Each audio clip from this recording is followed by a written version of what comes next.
Bonjour à toutes et à tous et bienvenue dans ce nouvel épisode de Tour Zéro où cette semaine, on profite que, la poussière des épées est en train de retomber, pour parler des nouveaux héros et plus précisément d'Enigma. Aujourd'hui, on va parler d'Enigma et quasiment que d'Enigma d'ailleurs.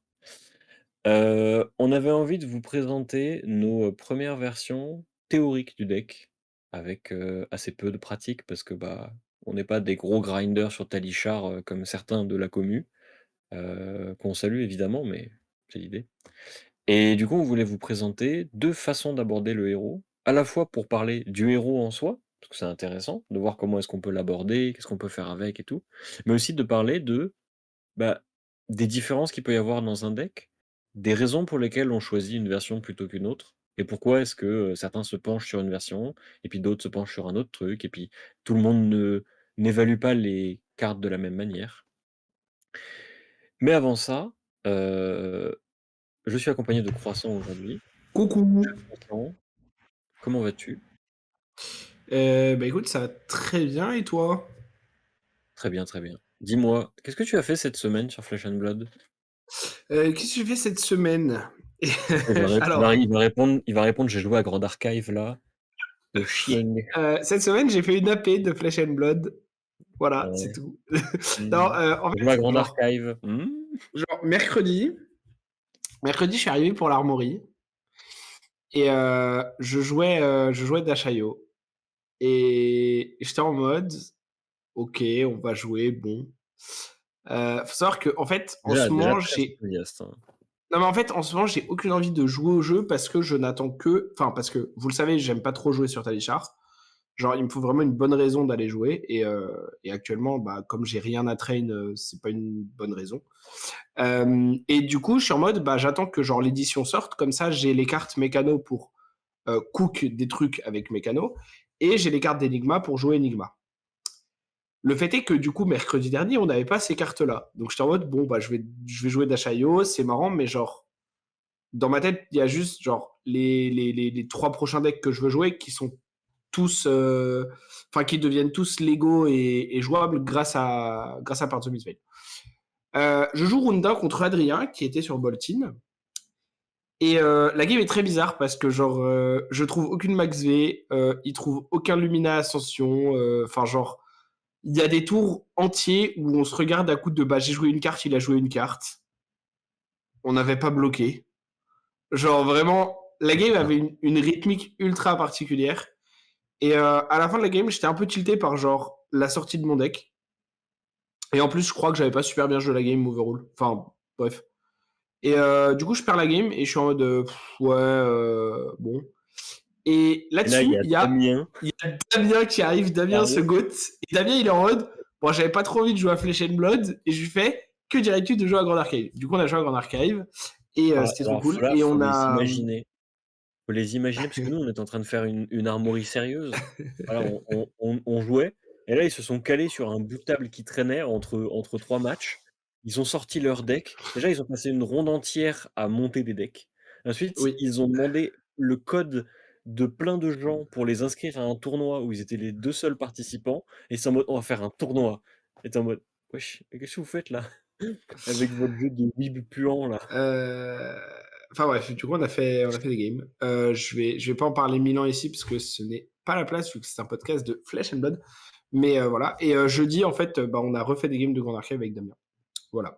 Hem Et du coup, ma seule expérience de Flesh and Blood de la semaine, à part avoir un peu théorie des trucs et commencer quelques listes, c'est l'AP. AP qui s'est très bien passé puisque, on a fait 5 rounds. Alors moi, j'ai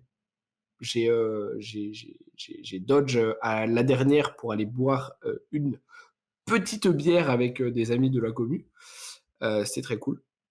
Mais, avant ça, j'avais fait 3-1 avec un petit deck zen qui manquait de quelques équipements de qualité puisque mes équipements puaient vraiment la merde. Par contre, le pool dans le deck, ouah, c'était solide, hein. Ouais. Bah, j'avais un, Key Unleash rouge, un jaune, j'avais un Chase the Tail, donc c'était voilà, j'avais un bon pool. Le perso était relativement marrant à jouer. Je comprends les gens qui disent que c'est plus dur que genre Faille. parce que il y a en fait, ça reste un aggro, donc une fois que tu as trouvé ta ligne, la ligne est assez facile à exécuter et il y a pas énormément de réflexion par rapport à ce que tu bloques pas, parce que globalement, la plupart du temps, la réponse c'est: «Est-ce que ça me fait chier si ça touche?» en termes de, je suis bas en point de vie ou en termes tout simplement de on hit disruptif. Si la réponse c'est: «Non, ça me fait pas chier», bah, en général, la réponse du coup pour vous c'est: «M'en fous pas lu et je te remets plus de dégâts». Ce qui a été le cas, moi, toute mon AP globalement. Par contre, je rejoins les gens qui disaient ça. Heu, il y a plus d'étapes de pensée avant de jouer son tour qu'il peut y avoir dans Five, par exemple, notamment parce qu'il faut compter le nombre de tigers qu'on va pouvoir faire, où est-ce qu'on va pouvoir intercaler les attaques, et cetera. Genre, je sais que ma première game, j'ai fait tutor, zen, j'étais trop heureux et tout. Là, je vais chercher dans mon deck, je prends un Chase the Tail, je fais, bah, il me manque un Tiger, donc genre je peux pas et avoir le Tiger avant de Chase the Tail pour qu'il ait l'effet Go Again et +3 au prochain Tiger, et un Tiger après qui a le +3. Et je fais, bah c'est pas grave, je vais Arsenal Chase the Tail. Puis après j'ai relu Zen, et en fait la carte combo qui tutor elle est bannie. Heureusement, parce que sinon ce serait beaucoup trop broken. Et du coup je fais, ouais, tant pis, je pris une autre ligne de play et je vais même gagner parce que genre mon adversaire était plutôt débutant et que bon, il y avait trop d'HP de différence à ce moment-là. Et la seule game que je perds, c'est contre Evan, qui a mieux joué que moi, puisque j'ai misplay chacune de mes mains, j'ai mal compté. Enfin, genre, j'ai pas bloqué avec des cartes qui me sont restées en main alors que je pouvais pas les jouer et que je pouvais pas les arsenal. Enfin, bref. J'ai pué la merde, mais en fait, à partir du premier tour d'Evan, donc j'ai start, j'ai joué un Battlefield Bastion bleu, énorme erreur de ma part. Into, j'ai Il jouait quoi lui? il jouait nu. Voilà pourquoi énorme Ah. erreur de ma part. Into, j'ai Arsenal une carte. Et donc, Evan, à son premier tour de jeu, sans Arsenal, m'a mis. J'ai pas bloqué, certes, mais parce que j'étais tilté à partir de la deuxième action qu'il a faite dans le tour. Il m'a mis 16. Voilà. Avec une main de 4 cartes avec nu. Euh, Bon. Après tu Je, cherches, tu as mis une bonne je crois qu'en bleue, dans un plus, cimetière, je crois qu'en plus, désastreux.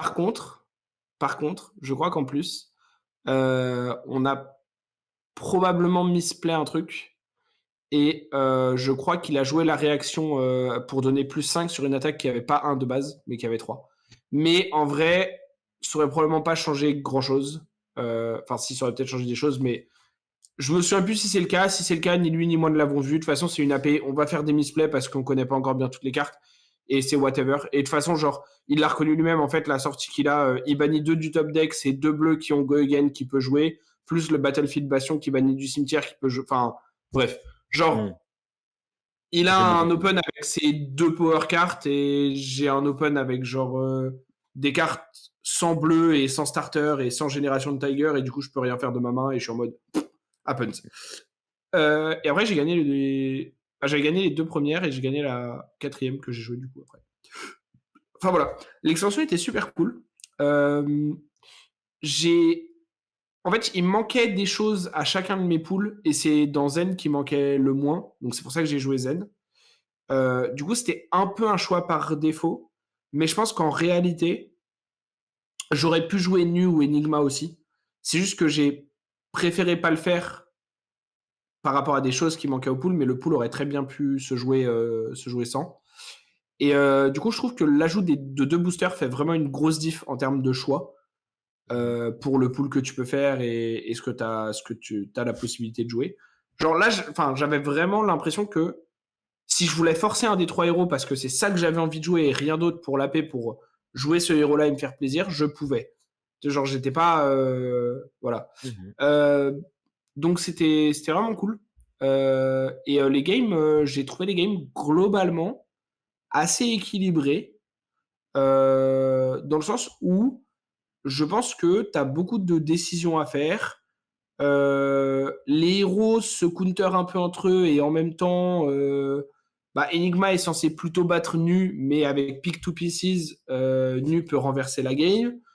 Zen est plutôt censé battre Enigma, mais en réalité, Enigma elle peut avoir juste des grosses 3 pour 7 parce qu'il y a Battlefield Bastion, il y a Blanche, il y a tout ça, et tu peux juste genre avoir des tours qui sont très décent et très vite forcer le zen à faire des blocs et donc le flow des games était très sympa et je pense que le format est relativement équilibré, que ce soit en draft, ce qu'on a vu sur des tournois à la World Premiere et tout, ou que ce soit, en scellé et du coup, c'était très cool. Je suis très fan de l'édition, voilà. Mmh. Et toi, du coup, Hugo, parce que toi, tu n'as pas fait une, mais tu as fait si, tu en as fait Je qu'une au crois final. non, j'en ai fait 2. Non, tu Attends. es allé à Rivoli. Tu es allé à Ouais. Rivoli ou pas Non, non, après? j'ai pas Oui, tu été es à a Rivoli. Non, non. non. Non, non, non, j'ai fait que, bah, en fait, pendant la semaine, j'ai fait une armory, mais, un peu comme toi, c'est-à-dire que, en fait, en ce moment, c'est un peu le creux de la vague. C'est-à-dire Mmh, qu'avant une sortie d'édition, il y a toujours ce truc-là. Genre les 2 dernières armories avant qu'une édition sorte, c'est vraiment les pires parce que, ouais, bah, l'édition est genre pas sortie, mais en fait, elle est sortie. Tu as pas le droit de jouer avec mmh. les cartes parce que tu les as pas, mais en même temps, tu as qu'une seule envie, c'est de jouer avec. Ouais et Du puis tu coup, connais tout, tu enfin, genre là, on connaît tout le set. ouais, On a en du plus coup, testé en AP, donc on a testé les cartes, enfin, c'est vraiment, tu joues un peu pour jouer, plus pour pousser le carton et voir les potes que vraiment mmh. pour jouer au jeu. Et du coup, j'ai fait une armory avec Dory, Decimator. Du coup, c'était très marrant parce que j'ai affronté Olivier qui jouait, Victor Fatigue et puis, du coup, bah, on s'est regardé et puis on a vraiment joué un match fatigue à la con où à la fin j'ai gagné parce que je lui ai fait last ditch, coup de hache et il était en mode: «Ah!» donc c'était marrant et je crois que j'ai fait une armory le jeudi aussi? Je crois que j'ai joué ah ouais, j'ai joué Viserai et j'ai fait 2-1. C'était très marrant parce que j'ai montré à un joueur ce que c'était que Viserai qui stack les runeschant et à un moment j'ai fait, je t'envoie une attaque, puis je t'envoie 20 runeschant et puis après, bah, on est sous Mordred Tide donc double Revel in Rumblood, re-20 runeschant. Non, c'était marrant de Solide. ouf. Et du coup, ouais, j'ai fait qu'une seule AP parce qu'au début, je comptais en faire 3 et puis, en fait, je me suis désinscrit de 2 sur 3 parce que, le RERC a décidé que je n'aurais pas le droit de jouer à Flesh and Blood ce week-end. Donc Mmh. l'AP que j'ai faite, je suis venu à vélo. Du coup, j'ai fait beaucoup de vélo ce week-end. Je n'ai plus de jambes, je marche tout droit comme ça là mais par contre, quel plaisir, quel moment exceptionnel. Heu, 1er degré, je crois que la décision de rajouter 2 boosters aux avant-premières est une des meilleures décisions qu'ils aient prises depuis genre un long moment. Parce que, Mmh. quand même ça concerne tout le scellé de Part the Mistveil et qu'en réalité ça accompagne une idée qui veut que bah, le set est moins mathématique, ils l'ont dit eux-mêmes. Genre le set est moins basé sur des, 3 pour 7, faire 15 avec ta main et tout, mais plus sur faire des synergies très puissantes qui vont faire beaucoup de points d'un coup. Hem, du coup, avoir plus de boosters, c'est cohérent. Parce que du coup, si tu as plus de boosters, bah, tu rencontres plus souvent ces synergies et elles existent plus. Et en réalité, c'était un peu le problème du scellé. C'est que comment tu veux déployer une synergie dans un environnement scellé quand tu as juste pas assez de boosters, en fait? Et du coup, là, comme Ouais. il y a plus de boosters, c'est possible, c'est faisable. Ça rend quasiment tous les pools jouables. Ça fait que j'ai sidé pendant toute mon AP.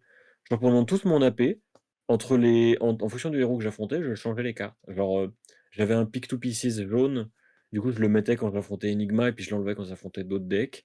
Heu, quand j'étais contre Nu, bah, j'ai enlevé toutes mes bonnes bleues et je mettais des bleus qui étaient des giga merguez. Contre Zen, je mettais toutes mes 3 pour 7, 3 pour 6 et genre, j'avais 3 Battlefield Bastion donc j'avais mis les 3 et tout. Et du coup, c'est super sympa parce que bah, j'avais l'impression de jouer au jeu, déjà pour commencer. J'avais l'impression de prendre des décisions et c'était très agréable d'avoir la Mmh. sensation de prendre des décisions sur une avant-première. Et puis en Ouais. plus, ça participait bah, de la sensation de découverte. Parce que quand tu as plus de cartes, quand tu as plus de synergie, quand tu as plus de diversité, bah, du coup, tu as plus d'occasions de découvrir ce que font les decks adverses, ce que fait ton propre deck, qu'est-ce que tu peux faire avec certaines cartes et tout et tout.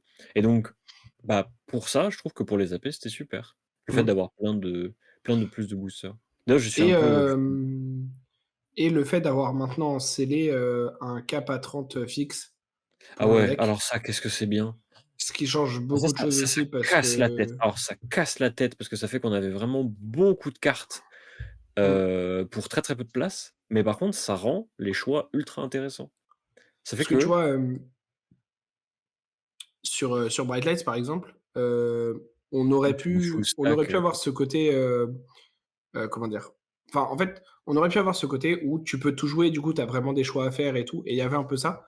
Mais la réalité, c'est que comme on pouvait monter plus en termes de cartes, on était en mode, bah, on va juste genre tous jouer des piles et on va se retrouver à un peu jouer en mode fatigue, Bah, de toute façon, et Bright Light, tu regardais ton pool, tu enlevais toutes les cartes qui bloquaient 0 ou 3 et tu voyais si tu en avais assez et puis si tu en avais pas ouais, assez, tu en rajoutais jusqu'à en avoir assez.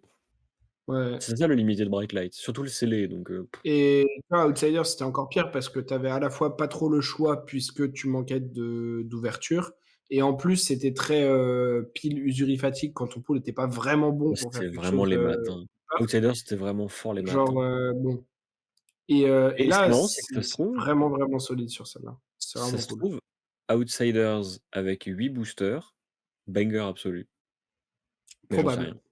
En Si vrai, tu mets probable.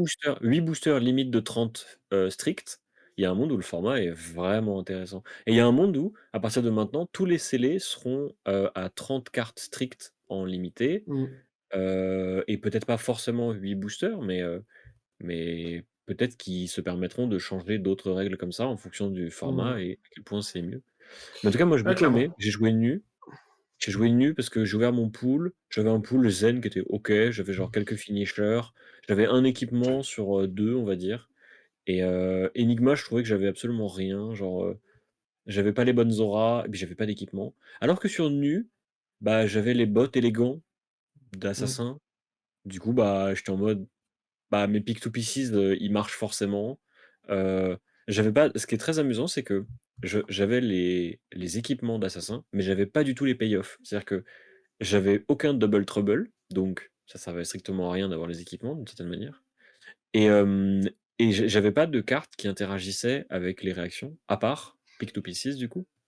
Je me suis rendu compte que la carte était exceptionnelle, même pas contre Enigma d'ailleurs, genre, 1er degré je la jouais, j'étais en mode, bah, en fait je pitch bleu, je fais, coup de dague, into Pick to Pieces rouge et puis si tu le respectes pas, bah, tu as pris 5 Mmh. et du coup ça tue vachement bien, donc c'était très cool et hem et heu Et ouais, et le format était très sympa. Enfin, j'ai beaucoup aimé. J'ai pu tester, Levels of Enlightenment et me rendre compte à quel point la carte était aussi fumée qu'on l'imaginait, hein. Bah, En plus, je il y a une pense que c'est la meilleure carte du set, c'est la meilleure M, ça c'est possiblement. sûr Enfin, en tout cas, la meilleure carte, et du 7, genre hors carte, très liée à un héros, tu vois? non, mais pour Mais moi, c'est la meilleure M, hein. C'est-à-dire que même je trouve que même le Sacred Heart de genre Zen ou celui d'Enigma ne vaut pas la consistance et genre la ouais, versatilité de Levels of Enlightenment. Du coup, je vous ouais. conseille de mettre la main dessus si vous comptez jouer Mystique dès que vous pouvez. Parce qu'il y a un monde où la carte va être jouée en x3 dans tous les decks mystiques et genre sans vraiment trop se poser de questions, on va pas se mentir. Ouais, c'est très Hem probable. et puis voilà, je crois que c'est tout. Je crois que j'ai raconté mon AP. Et après je suis rentré en pédalant, du coup j'étais fatigué sa mère, mais Le mais c'était pédaleur fort fou. sympathique. Flop, Non, en flop, vrai, moi, flop, j'ai en fait, flop. ça m'a donné envie de faire d'autres AP. Genre, les AP Bright Lights, j'avais un peu envie de m'ouvrir les veines. Je vous parle même pas des AP de Dusk Till Dawn, qui étaient vraiment un calvaire pour moi, hein. Parce que vraiment, tu vas pour être heureux, tu veux sourire, tu vas découvrir une nouvelle édition et là, on te dit: «C'est les monarques». Bon. Donc je suis bien content que le scellé soit agréable et en vrai, je ne sais pas si je ferai beaucoup de limité sur cette édition, tout simplement parce que j'ai pas de raison de faire du limité. J'ai pas de tournoi, pas d'échéance et tout. Mais je pense si des occasions me sont proposées, genre, de faire un scellé avec une boîte entière ou des machins comme ça, je pense que je le ferai avec plaisir. Parce que c'est quand même Mmh. giga drôle. Voilà. Et du coup, on va pouvoir passer au sujet principal de cette vidéo, avant que Croissant ne s'endorme parce qu'il commence à se faire tard un peu là. C'est Non, Enigma. je m'endors parce que je pense à la liste que tu vas nous présenter. Ah quoi? Ah déjà ça tire dessus, putain.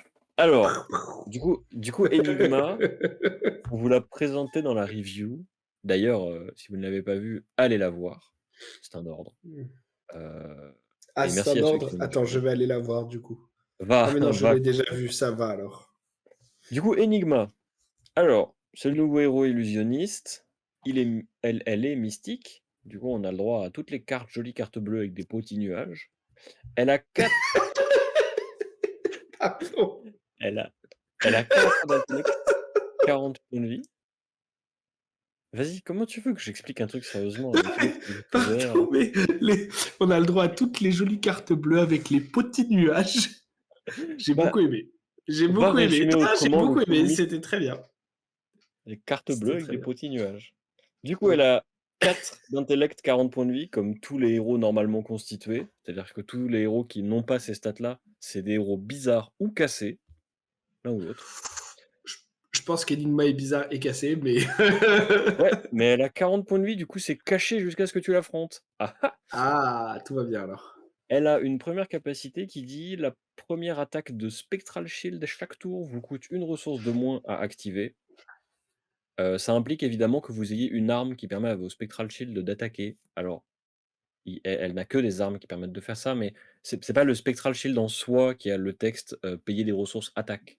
Ça dépend de l'arme que vous utilisez. D'ailleurs, c'est important parce que ça fait varier la façon qu'on a d'aborder la courbe de ressources dans Enigma en fonction de l'arme qu'on joue, parce que elle a 3 armes à sa disposition et chacune de ces armes, fait peut permettre à un Spectral Shield d'attaquer, mais pas pour les mêmes ressources et pas pour la même quantité d'attaque.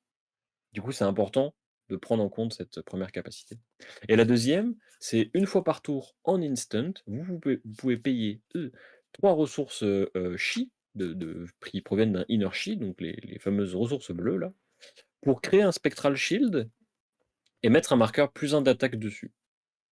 Du coup, heu évidemment, il y a plein de choses, qui viennent à l'esprit quand on pense à Enigma. Le premier déjà, c'est on va jouer des auras, c'est super. L'adversaire, il va avoir envie de se tailler les veines parce qu'il pourra jamais gérer notre board et c'est génial. Et en même temps, bah, il semblerait avec le pool d'Enigma qu'en fait on joue pas mal de cartes avec Ward, notamment parce que, et c'est Croissant qui va vous présenter cette version du deck, on peut jouer avec Cosmo, qui est l'arme, signature d'Enigma, Yes. qui est, que Croissant vous expliquera. Mais on peut aussi aborder la liste différemment. Et du coup, c'est moi qui vous présenterai cette version-là. Ouais. L'idée, c'était que, bah, Croissant a des arguments, moi j'ai les miens, et du coup, on va essayer de voir justement, heu, comment est-ce que, enfin, pourquoi est-ce qu'on choisirait une liste et pas l'autre? Quelles sont les forces et les faiblesses d'une liste? Et genre, est-ce que la meilleure arme d'Enigma, c'est son arme signature ou pas? Et voir ce qu'on peut faire. Du coup, la régie peut présenter la liste de Croissant et je laisse Croissant parler pendant 20 minutes Tu de sais sa qu'en version du deck. vrai, Mmh. une fois qu'on vous aura présenté les 2 listes, je parlerai de 2 autres possibilités parce qu'en fait, quand tu expliquais Enigma, j'ai pensé à 2 trucs et Ah, du coup, genre, j'ai pensé à 2 options de liste et de deck build qui sont pas du tout celles qu'on va présenter là et du coup, tu envie de me tu veux coupe genre, Quentin? ah, là, enfin, en fait, c'est une idée principalement en mais voilà. Hem, En gros, du coup, je reviendrai un peu, mais pour moi, Enigma, il y a 2 points qui sont très importants. Peu importe l'arme qu'on choisit et peu importe comment on la build, je pense que Hugo, tu me rejoindras là-dessus. C'est premièrement, l'arme qu'on va choisir va donner, non pas juste à nos Spectral Shield, mais à n'importe quelle aura qu'on jouerait, la capacité d'attaquer. OK? Mmh. Et que ce soit Cosmo ou Reality Refractor ou Iris of Reality, c'est à chaque fois des auras qui vont donner une certaine valeur d'attaque, et pas juste, 1 point, de dégâts, comme pouvait faire Luminaris à l'époque. Puisque dans le À cas de Cosmo ceci près à ceci ouais, près quand même que, contrairement à Reality Refractor et Iris, Cosmo ne transforme pas en arme toutes les auras. Puisque ton oui, oui, aura a oui. besoin d'avoir Ward pour pouvoir attaquer avec. Bien sûr. Mais, c'est dans le sens où, du coup, ça ne transforme pas uniquement les Spectral Shield et du coup, on va avoir Oui. envie de jouer un certain nombre d'auras, puisqu'elles vont toutes profiter de ça. Surtout étant donné Mmh. que, dans le cas d'Iris et de Cosmo, il y a une ligne de texte qui, donne soit naturellement, soit sous certaines conditions, go again à nos auras. D'où le fait que plus on va en avoir, plus on va pouvoir attaquer avec beaucoup de choses et donc on a envie d'en avoir beaucoup, théoriquement, puisque ça nous permet d'attaquer avec beaucoup. Mmh mh. Dans le cas de Cosmo, du coup, le texte, en gros, c'est Durant votre tour, les auras que vous contrôlez qui ont le mot-clé Ward sont des armes avec une attaque de base égale à leur nombre de wards. Donc une aura qui a ward 4 aura 4 de puissance de base pendant votre tour. De même, une carte, enfin un Spectral Shield qui a ward 1 aura 1 de puissance de base. Et elles ont également le texte, une fois par tour en action, vous pouvez payer une ressource et attaquer avec. Vos attaques d'aura qui ont un compteur plus un ou plus de compteurs plus un dessus ont Go Again, notamment le Spectral Shield que vous créez avec Enigma, mais aussi d'autres auras qui synergisent très bien avec ça dans le set, puisqu'il y a un certain nombre d'auras avec Ward qui placent sur elle ou sur d'autres auras des compteurs plus un plus un. Et du coup, donc, comme je disais, la première chose importante, c'est qu'on a, a priori, dans le deck building, envie de jouer un certain nombre d'auras, puisque c'est historiquement comme ça que les illusionnistes se sont joués. Alors, aura ou dragon ou des anges, mais avec un certain board state qu'on essaye d'accumuler de manière à snowball l'adversaire, puisque plus il nous laisse de permanents en jeu, plus virtuellement on a une grande main, puisque ces permanents vont pouvoir attaquer à chaque tour, et du coup, le reste de notre main peut servir à pitcher, à développer plus de permanents ou à se défendre. Là où les autres decks ont besoin d'une partie de leur main pour attaquer et le reste pour défendre ou pour pitcher ou voilà. Là, nous, on a des armes qui restent sur la table, tant qu'elles ne sont pas gérées, évidemment. Effectivement, Cosmo, par rapport aux autres armes, ne transforme que les auras qui ont Ward en armes, ce qui signifie que les auras Spectra, vous allez voir, on en a quand même quelques-unes dans la liste, mais les auras qui ont Spectra ne seront pas des armes. Par contre, il y en a qui sont tellement fortes, notamment Ace Bending et Shimmer of Silvers, qu'on va quand même les jouer juste pour leur synergie avec le reste du pool de cartes. Le deuxième truc très important avec Enigma, pareil, Hugo, tu m'arrêtes si t'es pas d'accord, hein, puisque l'idée de cet épisode, c'est de confronter un peu nos idées comme on le ferait après une armory ou après une game, parce que c'était aussi ça à la base, ce podcast.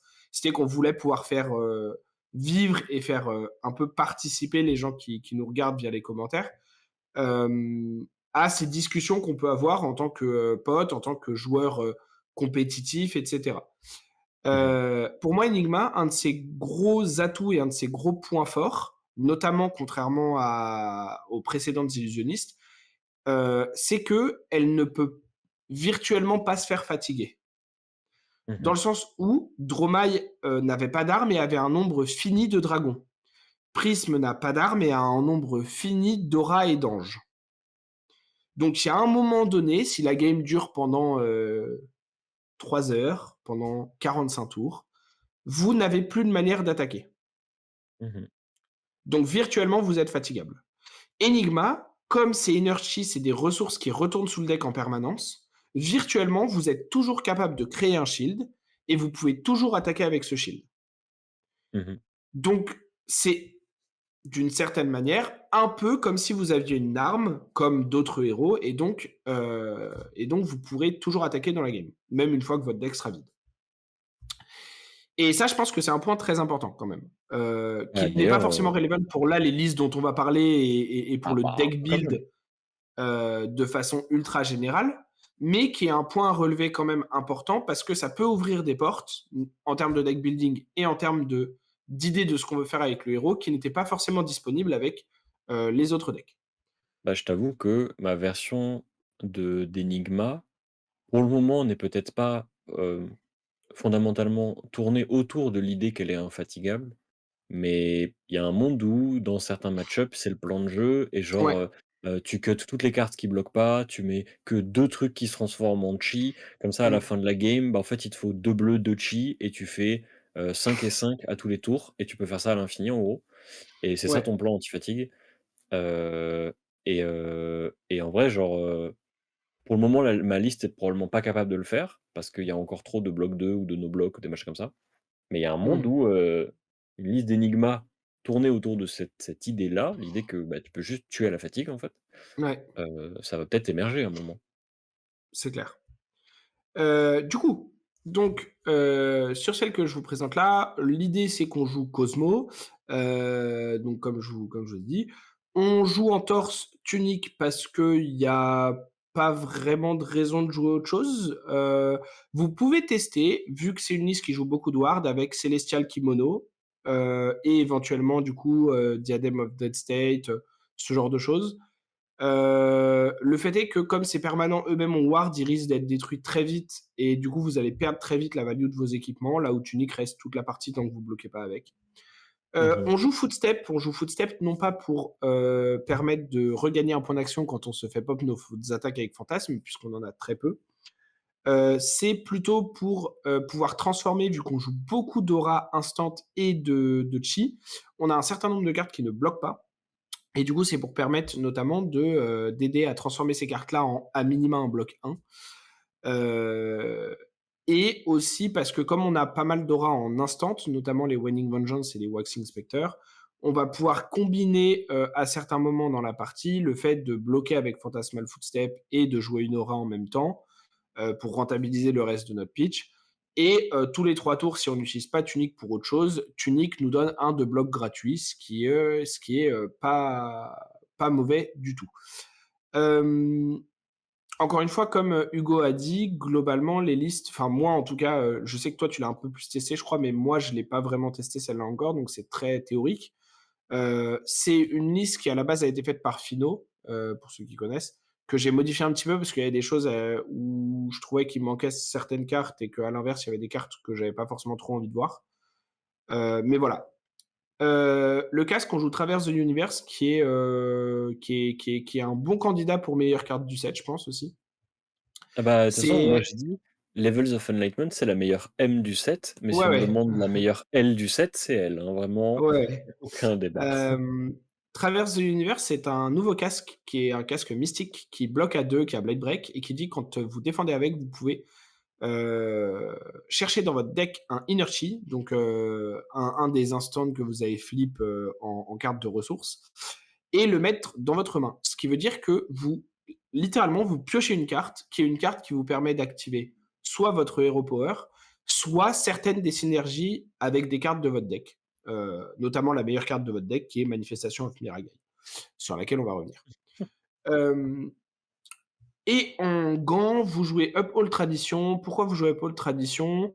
Parce que, en fait, c'est un nouvel équipement qui est un équipement générique, Mystique Illusionniste, générique, commun pardon, Générique. Mystique Illusionniste, qui a le nouveau mot-clé Cloaked. Alors Cloaked, c'est, que vous commencez la partie avec cet équipement, face down, donc face cachée et en instant pour une ressource, vous pouvez retourner Uphold Tradition et mettre un +1 counter sur une aura que vous contrôlez qui est à Ward et l'équipement après a Ward 1. Pourquoi c'est très fort? Parce que c'est un Ward 1, donc un bloc qui, contrairement à Wave of Reality par exemple, on le déclenche quand on veut. Et c'est en plus quelque chose qui donne +1 de puissance, donc déjà vous avez 2 de value numériquement, un de bloc et un de puissance. Et en plus de ça, le +1 counter peut vous permettre de donner en réaction Go Again à une aura qui ne l'avait pas déjà, puisque vous jouez Cosmo et que les auras avec un +1 counter, gagnent Go Again. Heu, C'est quand même le seul gant avec, Bullseye's Bracers et des Bolt and Shot qui donne Go Again et en vrai, oui, c'est notable parce que, oui, oui, pour le oui, moment, clairement. tous les équipements qui interagissaient avec la capacité de faire plus de choses, donc les points d'action, ce genre de choses, c'était toujours les bots. Yes. Historiquement, ça a toujours été les bots et là, Pardon. grâce à une synergie, parce qu'il y a Cosmo, bah, en fait, c'est des gants qui donnent Go Again Mmh, et du coup, c'est très fort, très, clairement. très fort. Hem, c'est aussi et ça, c'est ce qu'on avait dit dans la review, pour ceux qui l'ont vu, c'est aussi que, Illusionist, à l'heure actuelle, a pas, beaucoup de contests sur le slot de Gant, heu et du coup, alors Uphold Tradition est une très bonne carte, hein, mais elle serait probablement remplacée s'il y avait des meilleurs légendaires, sur le slot. Le fait est qu'il y a pas grand chose d'autre qu'on aurait vraiment envie de mettre, puisque vous verrez même dans la liste d'Hugo qui profite beaucoup moins bien de Uphold Tradition, voire pas du tout, bah, c'est un équipement commun, qui est joué quand même, ou rare, j'ai un doute, mais enfin c'est pas une légendaire quoi. Donc ça montre que bon, c'est aussi par manque de compétition que la carte se retrouve là, mais pour une commune, elle est très forte. D'ailleurs, très, très bonne carte de limité, hein, si vous la voyez, c'est un pic assez haut si vous voulez jouer Enigma Android. On peut passer au main deck.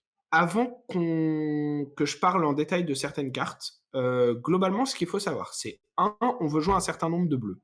2, les bleus qui bloquent 3 sont des bleus un peu premium, parce que bien bloquer, ça veut dire pouvoir défendre notre board, puisque comme la plupart des auras qu'on va développer ont ward, si on prend des dégâts, notre board va disparaître. Donc on a envie d'être capable de bien bloquer pour, quand on le souhaite, pouvoir défendre notre board. Troisièmement, je pense que ce n'est pas un deck qui, en tout cas sous cette forme-là, a vocation à garder un board state très longtemps et à le développer beaucoup, sauf dans certains match-ups spécifiques, mais qui, à l'inverse, va plutôt essayer de profiter du fait que les Aura Wards sont en instant pour les développer à la fin du tour adverse ou sur notre tour, attaquer avec grâce à Cosmo pour un certain nombre de valeurs, puisque toutes les auras qui ont Ward 3, voire plus, c'est des auras qui du coup vont taper à 3, voire plus, avec des fois des marqueurs plus 1 dessus, donc qui vont très vite taper à 3, 4, 5, et qui en plus après feront leur value de Ward 3 qu'on va essayer d'optimiser.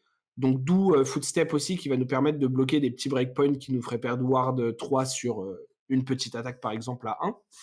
Et du coup, si on arrive, imaginons dans le cas de Wanning Vengeance par exemple, si on arrive à attaquer à 3 avec, à utiliser entièrement le Ward 3 avec, et en plus à avoir pitché une bleue par X ou Y manière, et que du coup on laisse un token derrière, la carte aura valu 7 points. Alors évidemment, on aura dû pitcher pour la jouer, et voilà, donc c'est pas juste 7 points toute seule. Mais on va essayer du coup de regarder les cartes un peu numériquement pour certaines, et de profiter au maximum de Ward pour jouer une game assez tempo finalement, où on va se servir de nos wards pour attaquer parce qu'on peut les jouer en instant et que du coup on maintient notre point d'action quand on développe une aura. Contrairement à dans Spectra par exemple où toutes les bleues sont des auras qui nous coûtent un point d'action à jouer. Et on va après prendre la value totale de ward pour continuer à développer des auras et mettre la pression. Puisque un ward 3, c'est un bloc entier que vous n'avez pas mis et donc c'est une carte que vous avez gardée dans votre main. Globalement, je pense que les 3 cartes les plus importantes, on va dire, de cette version, puisque c'est pour moi les 3 cartes qui sont... Enfin, en fait, il y a les 3 communes en rouge, qui sont Spectral Manifestation, Wanning Vengeance et Waxing Spectre, qui sont des cartes qui sont juste genre les communes qu'on a envie de jouer si on joue Cosmo, parce qu'elles interagissent très bien avec l'arme. Puisque ça crée des Oracle Ward ou ça fait des Oracle Ward, ça met des compteurs plus 1, et du coup on peut attaquer avec Go Again et tout, c'est super. Mais globalement, les cartes qui pour moi sont vraiment intéressantes et importantes à jouer dans cette version-là et pas dans les autres versions, c'est Restless Coalescence, c'est Phantom Tidemo et c'est Manifestation of Miragai, qui sont 3 très bonnes cartes, et qui ne vont pas être très bien rentabilisées par d'autres armes que Cosmo, mais qui avec Cosmo sont extrêmement fortes. On commence par Manifestation of Miragai, parce que c'est celle que la régie a affichée à l'écran, qui est pour moi, pareil, une des excellentes cartes du set. Manifestation of Miragai, c'est une aura qui coûte 3, qui est bleue, qui est un instant, et qui dit elle entre sur la table avec 2 marqueurs plus 1 dessus. Si vous avez pitché un chi pour jouer Manifestation of Miragai, à la place, vous entrez avec 4 marqueurs plus 1. Et ensuite, elle a Ward X, où X, c'est le nombre de compteurs plus 1 dessus. Ce qui signifie que si vous pitchez une bleue classique pour jouer Manifestation of Miragai, vous allez avoir une aura qui a Ward 2, enfin qui a 2 compteurs plus 1 dessus, et qui du coup a Ward 2, et qui du coup attaque pour 2 de base plus 2 marqueurs, donc pour 4 lorsque vous attaquez avec, grâce à Cosmo. Maintenant, si vous avez pitché du chi, vous avez une arme qui attaque à 4 de base, puisqu'il y a 4 marqueurs, donc Ward 4, qui en plus a les 4 marqueurs et qui du coup va attaquer pour 8. En plus de faire Ward 4 pendant le tour adverse après. Ce qui devient extrêmement fort. Énervé, hein. Ça fait 3 Ce qui pour, devient 3 pour énervé. 12 là, tu fais: «Ouh là! Ouh C'est là!» très fort. Alors, faut la ressource pour pouvoir attaquer avec, évidemment, voilà. Mais strong. Donc Et ça, du coup, c'est une carte qui n'est et utilisable en que par plus ah oui, Cosmo, attends, puisque ça interagit avec le Ward et... elle a Go Again de base, parce qu'elle a forcément des compteurs. Oui, oui, oui, Et ça, elle a c'est forcément des important quand même compteurs, parce donc que son attaque a toutes forcément les Go auras Again quand vous la jouez. toutes les auras n'ont pas ce truc Ouais, de, forcément, un One in compteur. Vengeance, par Il y a exemple, Waxing ne Waxing Spectre, arrive en jeu quand elle est toute seule, elle a un compteur. Spectral Manifestation, ce qui est fort, c'est que ça met un compteur sur le shield qu'on crée. Restless Coalescence et Phantom Tidemo, ils accumulent des compteurs. Mais par exemple, Rage Spectre, Waning Vengeance et parfois mmh, d'autres auras, bah, en fait, elles ont pas de compteur. Genre les Spectral yes, Shield de Ace Bending, bah, on va finir la chaîne avec, mais en avoir 5 ouais, nous permettra pas de taper 5 fois. D'où l'importance yes, de Shimmers of Silver d'ailleurs. Tu allais probablement y venir un moment, mais oui, mettre des compteurs sur des auras, c'est fort. Parce que ça donne Go Again dans cette version du yes. deck. C'est pas juste que ça donne +1, c'est que ça donne Go Again, exactement. Hem, du coup, ensuite, on a Restless Coalescence, qui est une aura jaune, qui coûte 0, qui est un instant aussi, qui a Ward 2, qui, quand elle arrive sur la table, vous pouvez, bouger un nombre de votre choix de compteur +1 depuis des auras que vous contrôlez sur Restless Coalescence. Du coup, vous pouvez, si vous en avez à minima 1, attaquer avec l'aura qui a un marqueur, qui a Go Again du coup, puis jouer Restless Coalescence, bouger le compteur dessus, attaquer avec Restless Coalescence pour du coup 2 de base plus un marqueur, donc 3 Go Again, puis finir avec une autre aura, par exemple celle que vous créez avec Restless Coalescence, puisque Restless Coalescence a une deuxième ligne de texte qui dit une fois par tour en instant, vous pouvez enlever un compteur +1 de Restless Coalescence pour créer un Spectral Shield token. C'est pas mal. C'est pas C'est mal. une très bonne carte. C'est En c'est un vrai, euphémisme, Restless c'est très bien Coalescence, comme carte. alors déjà, il y a des super beaux petits chats fantomatiques dessus. Des Enfin, un gros chat et petits des chats. petits chats. Mais la carte est très forte. La carte est très forte. Et honnêtement, pour moi, bah, ça fait aussi partie, du coup, comme Manifestation of Miragai, des raisons de enfin, des réseaux potentiels de vouloir jouer Cosmo. Parce que, encore une fois, pour moi, Cosmo, c'est pas forcément que c'est la meilleure arme en soi, c'est pas forcément la meilleure arme dans l'absolu. Par contre, ça permet d'enable des cartes qui sont très fortes, comme Manifestation of Miragai, Restless Coalescence ou la troisième dont je vais parler, Phantom Tidemo. Phantom Tidemo, c'est une carte qui avait été un peu oubliée dans Bright Lights, qui est passée de 50 centimes à 18 balles. Oh, Heu, qui est passé de les gens l'oublient dans leur bulk, genre limite ça a voilà, moins de valeur qu'une commune, à: «Oh ouais. bah dis donc, c'est 20 € maintenant». Moi, j'ai le seum, je Quoi? pensais que j'en avais 3, donc je me suis pas précipité pour acheter, pour en acheter et j'en avais que 2. Je sais pas où est passée la Dommage. troisième, parce que j'étais persuadé d'en avoir 3, mais tant pis. Globalement, Phantom Tidemo, c'est un instant qui coûte 0, qui est bleu, qui dit: «Lorsqu'une, carte illusionniste que vous contrôlez est détruite, vous mettez un +1 compteur sur Phantom Tidemo». Heu, Phantom Tidemo, ses attaques ont fantasme et ça a ward 1. Ce qui est très bien, c'est que, quand vous allez avoir un board qui va être détruit par des attaques et tout, hop, hop, hop, vous jouez ça, hop, hop, hop, vous récupérez plein de compteurs d'un coup. Pendant votre tour, vous attaquez avec, puis vous jouez Restless Coalescence, vous bougez tous les compteurs sur Restless, vous attaquez avec un gros Restless Coalescence et après vous faites des shields. Voilà. Et si votre fantôme est Heu, toujours là, les shields que les vous avez shields créés donnent des compteurs à rechargent Phantom le Tidemo fantôme. et ouais. Genre la synergie entre les 2 cartes est extrêmement forte. Et pareil, Phantom Tidemo, c'est du coup une carte qui est à la fois rentabilisée par Cosmo, puisque du coup son attaque à Go Again et voilà, mais aussi rentabilisée par Restless Coalescence. Et très bien rentabilisée par Restless Coalescence. Et du coup, Cosmo permet aussi, tu parlais Hugo de la courbe de ressources, mais tu reviendras peut-être dessus dans ton deck à toi. Cosmo permet aussi d'attaquer. Si vous avez gardé un board et que vous avez qu'une carte en main, vous allez pouvoir attaquer avec plusieurs choses. Là où avec Iris, vous allez souvent attaquer qu'avec une chose. Ce qui est un upside aussi de Cosmo, même s'il y a évidemment des downsides sur lesquels on reviendra bien sûr. Euh, Ensuite, du coup, vous avez les deux seuls Aura Spectra qu'on joue, qui sont Ace Bending et Shimmer of Silver, comme je l'ai dit. Pourquoi elles sont là? Parce que les deux synergisent très bien avec vos cartes. Shimmer of Silver, elle donne +1 et donc Go Again à chaque fois que vous attaquez avec une aura. Ace Bending, à chaque fois qu'une aura est ward pop, vous avez un shield. Et du coup, en fait, les deux en font des cartes qui sont extrêmement fortes pour votre plan de jeu et qui deviennent un peu des cartes ultra importantes à target pour votre adversaire.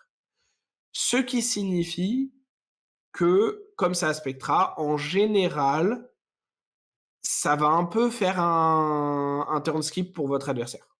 Ça va dépendre évidemment des classes, du game state, de plein de choses.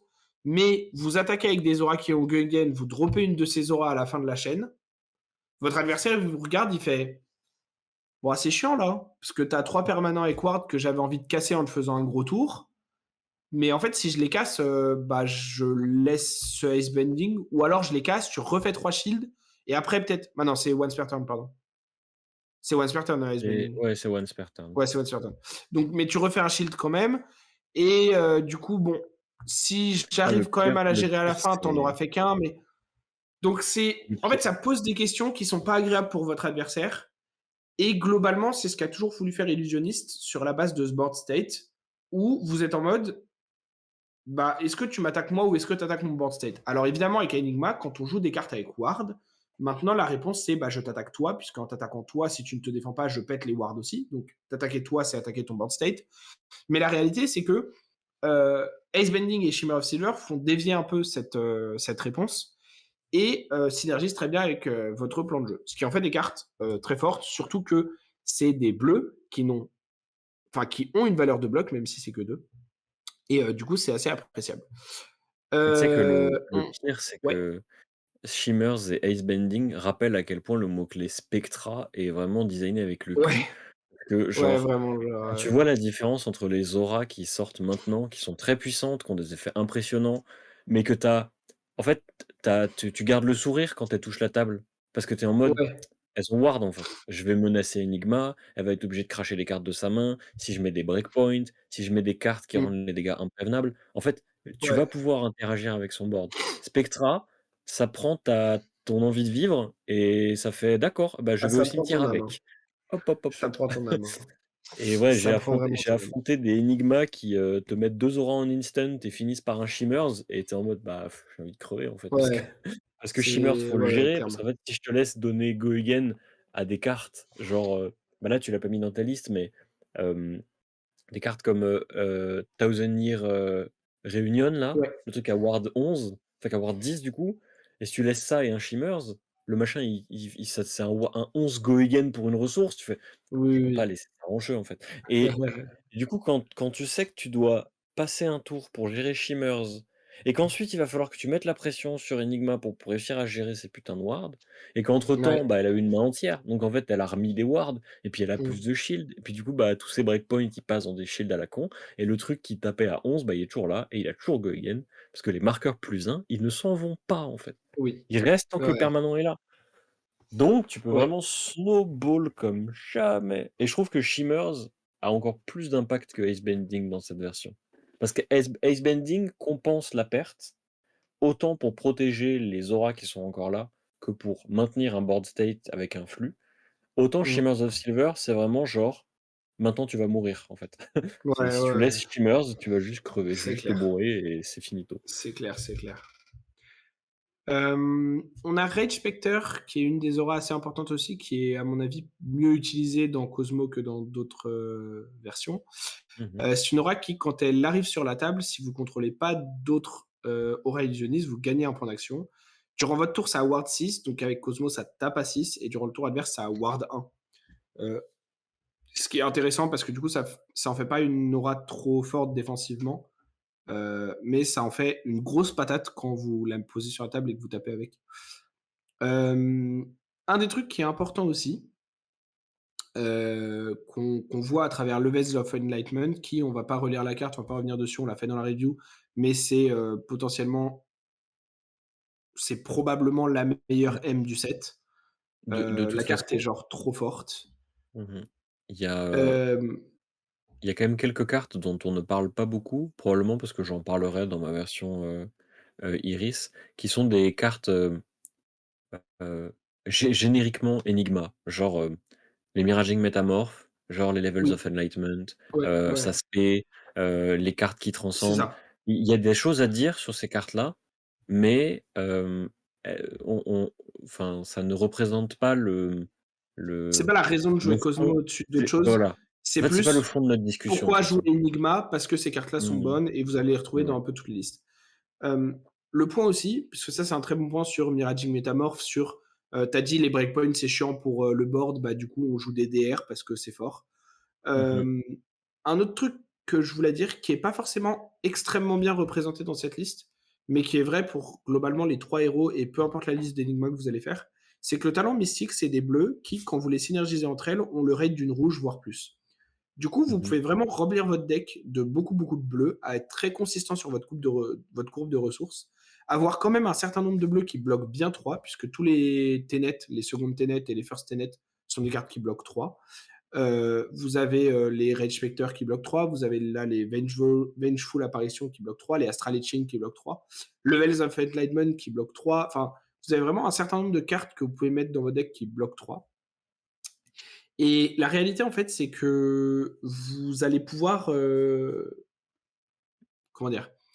Vous allez pouvoir assez bien, remplir votre deck de bleu bloc 3, mais de bleu bloc 3 qui, quand vous piochez plusieurs bleu bloc 3, sont pas des mauvaises cartes à jouer, mais des très bonnes cartes à jouer. Et ça, pour moi, c'est une grosse force dans le deck building, que ce soit pour Enigma ou pour les 2 autres héros, parce que vous allez beaucoup gagner en consistance en ne perdant pas beaucoup en power level.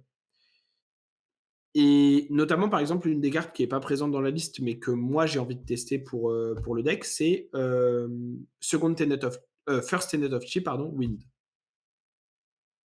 Oui, qui est, c'est qui donne Go l'action Again. pour 0 qui donne Go Again à la prochaine action bleue que vous jouez et qui est une carte qui bloque 3, qui est bleue.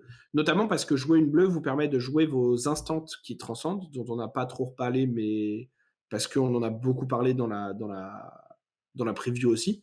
Mais du coup, les instants qui transcendent, c'est des bleus qui vont transcender et du coup revenir flip dans votre main en tant qu'inner chi en résolution, si vous avez déjà joué une bleue avant.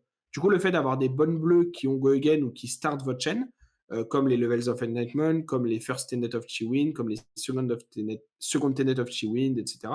C'est des cartes qui sont très intéressantes parce que elles vous aident aussi à enable vos instants bleus. Du coup, après, le reste de la liste, bon, il y a les bonnes cartes en rouge dont on a parlé, Miraging Metamorph, les DR. Il y a des bonnes bleus bloc 3. Globalement, comme je disais, ce qui peut un peu manquer dans la liste, c'est 10,000 Year Reunion, comme tu as dit, qui est plus une carte de setup et potentiellement de combo contre des decks plus contrôle pour pouvoir kill, mais qui est une carte qui est plus dure à jouer et qui est un peu awkward à piocher à certains moments. Parce qu'elle coûte cher à jouer si vous n'avez pas de compteur, parce qu'elle est rouge, parce que voilà. Parce qu'il faut lui donner Go Again pour qu'elle soit vraiment forte et sinon c'est un peu plus complexe. Les autres cartes qui peuvent manquer, c'est comme j'ai dit, le First Tenet of Chi Wind. Euh, Après, sinon, globalement, il n'y a pas énormément d'autres cartes qui, pour moi, sont impératives à tester en mode il n'y a aucune raison de ne pas les voir dans une liste ou voilà. Je pense que globalement, les principales bonnes cartes que tu as envie de jouer quand tu joues Cosmo sont dans la liste là. Et les principales raisons de jouer Cosmo, comme je l'ai dit sur les quelques auras qu'on ne joue entre guillemets que avec Cosmo, sont là. Euh, et voilà. Si on peut descendre un tout petit peu pour le sideboard, très rapidement. Euh, le sideboard, globalement, alors, vous avez AB3 dans le sideboard et vous avez Meridian Passway. Pourquoi vous avez AB3? Vous avez AB3 parce que vous respectez Kano et parce que si vous n'avez. En fait, vous pouvez vous dire oui, j'ai des wards donc il va jamais passer de dégâts. Oui, sauf que si vous n'avez pas un certain nombre d'AB, n'importe lequel de ces spells va péter un truc sur votre board, y compris quand vous attaquez avec le truc en question. Et ça peut être très chiant et rendre le match-up vraiment dur alors que normalement il est plutôt favorable pour vous. Même s'il n'est pas aussi one-sided que Prism par exemple. Et vous avez Meridian Passway parce que dans certains match-up, pouvoir poser en instant grâce à Meridian Passway, genre un Shimmer plus un Ice-Bending plus un autre truc, c'est fumé. C'est gagné. Ouais, c'est Et gagné. ça vous fait instant win. Voilà, enfin, euh, ça me fait penser d'ailleurs entre Meridian Passway et Phantasmal Footstep. Euh, un autre set de cartes qui pourrait être présent dans la liste pour aider à rentabiliser les footsteps aussi, c'est les auras qui sont meilleures si vous avez pitché du bleu. Euh, Il y Il y a a, notamment Ace Shelter, celle Ace qui Shelter, award, il y a 4 et tu celle pitché qui une award bleue de X, où X c'est le nombre de bleus que tu as pitché, et enfin ce 3 genre de fois le choses. nombre de bleus. Ouais, ouais. Il y en a Voilà. Il y quelques-unes en- comme ça et je crois qu'il y en a une qui fait quelque chose si quand elle arrive en jeu, tu as une bleue pitchée, un truc comme ça. Ouais, Ou il y une, a. Il y a un Bah, ça, cycle je me comme demande ça. si c'est pas Waxing Spectre qui a un plus un counter, C'est enfin bref. Donc en tout cas, vous avez un certain nombre possible. d'oracles qui sont meilleurs si vous avez pitché du bleu ce tour et Phantasmal Footstep vous aide à faire ça pendant le tour adverse pour augmenter la valeur de vos wards notamment.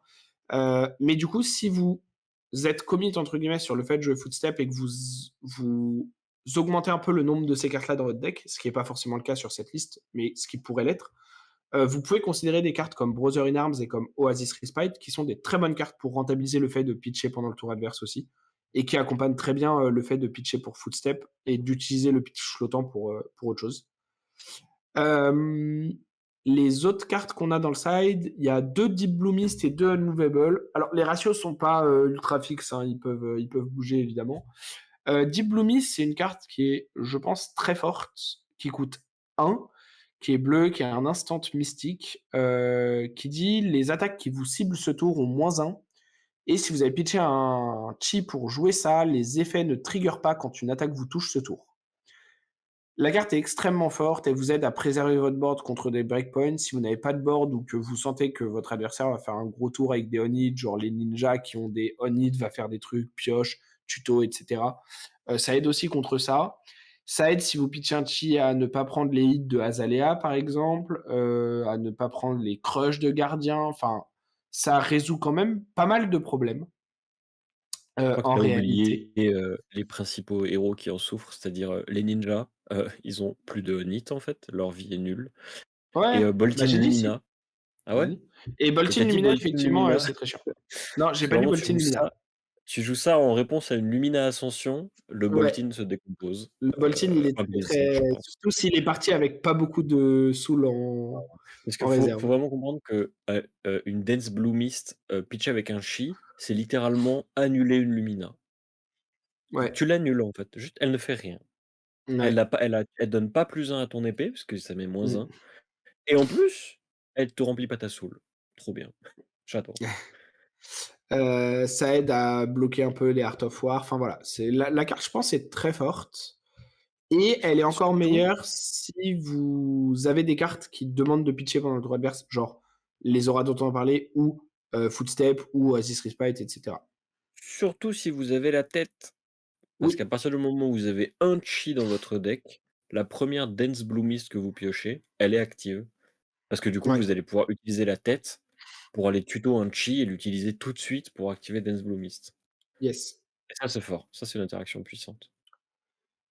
Ensuite, on a 2 Unmovable. Unmovable, c'est là parce que Azalea, parce que Gardien, voilà, il y a pas besoin de trop Tu d'explications as sur la 1000 carte bleus aussi dans ton deck, frérot.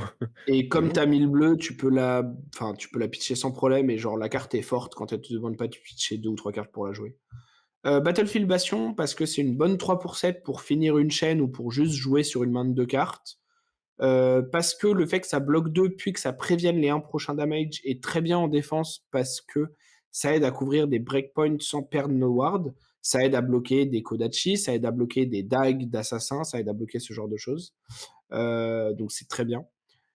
C'est tout aussi faible que vos wards avant Braids par contre, donc faut faire attention à ça. Mais dans beaucoup de cas, ça va quand même bien aider à couvrir des breakpoints et à pas devoir lâcher une deuxième carte entière sur une deuxième attaque.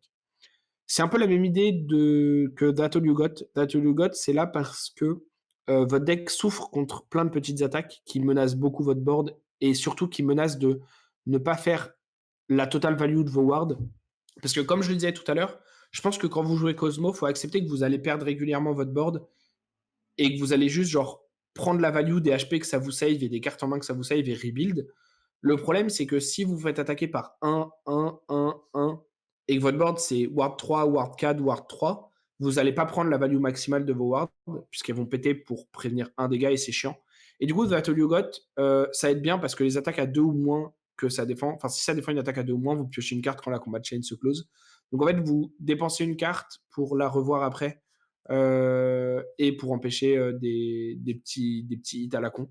Donc ça, enfin, en fait, ça aide un peu à compenser une faiblesse de la liste en ayant un upside dans les situations de faiblesse, en gros. La dernière carte du side, c'est une carte qui n'est pas du tout obligée d'être là, mais que j'ai acheté en call foil et que je trouve trop, trop belle et qui, honnêtement, je pense, alors pas forcément spécifiquement dans cette liste, mais de manière générale, je pense que c'est une très bonne carte et honnêtement, n'achetez pas, cette carte donc pour ceux qui nous écoutent, c'est Miss Cloak Gully, pardon, c'est la fable de l'édition, donc le Mystic Instant, Landmark. Si vous ne l'avez pas, si vous ne l'ouvrez pas, si vous ne voulez pas faire la collection, si vous n'avez pas les sous à dépenser là-dessus, il y a aucun problème, ne le faites pas, même si vous voulez jouer Enigma. C'est absolument pas obligatoire, à avoir et ce sera peut-être même pas joué au final, du tout, hein. Heu, mais si vous l'avez, testez-la et mettez-la dans votre deck parce que je pense que c'est fort.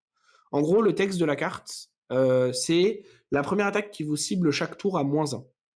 Donc déjà, la carte fait 1 de value, puis 2, puis 3, puis 4, au fur et à mesure qu'elle reste. Pour qu'elle reste, donc c'est un landmark, du coup ça va check à la end phase de chaque joueur une condition pour vérifier que la condition a été remplie.